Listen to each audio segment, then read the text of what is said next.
Arkadaşlar merhaba, ben Çağlar Koçak, Kozma Web'den herkese selamlar. Kanalımda sıfırdan başlayarak en üst seviyeye kadar profesyonel seviyede web tasarım öğreneceksiniz. Kanal içerisinde hangi dersler işlenecek mi ondan bahsedelim hemen. HTML, CSS, Bootstrap, JavaScript, PHP, Vue.js ve Laravel derslerini beraber işleyeceğiz. Biz CSS ile başlayacağız. Peki CSS öğrenecekler için öncesinden bilinmesi gereken şeyler var mı? Tabii ki var. Nedir bunlar? Temel seviyede HTML bilmeniz gerekiyor. Ancak hiç bilmiyorsanız da endişe etmeyin çünkü biz CSS dersleri içerisinde zaten HTML'den de sıklıkla bahsediyor olacağız.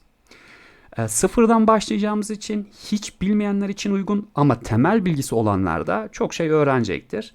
Siz de web tasarım öğrenmek istiyorsanız, yazılım öğrenmek istiyorsanız kanalıma abone olabilirsiniz.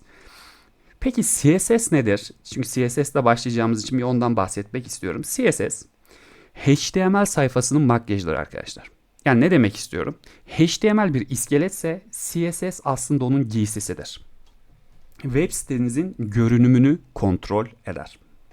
Evet bakın burada ben basitçe bir örnek yaptım. Hemen onu inceleyelim. Bir tane HTML elementimiz var, buton elementimiz var ve bu CSS olmayan yani herhangi bir HTML elementi ve yine aynı butona birazcık CSS verdiğimizdeki görüntüsü ne yapmaya çalıştık?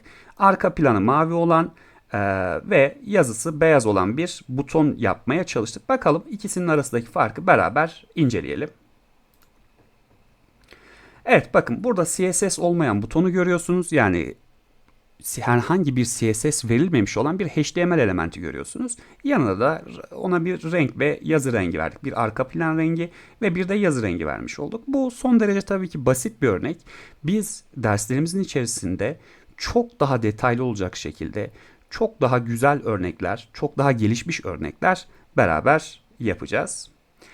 Evet, bir sonraki dersimizde bu kodlamalarımızı yapacağımız editör olan Visual Studio Code'un kurulumuna geçeceğiz. Bir sonraki derste görüşmek üzere, hoşça kalın.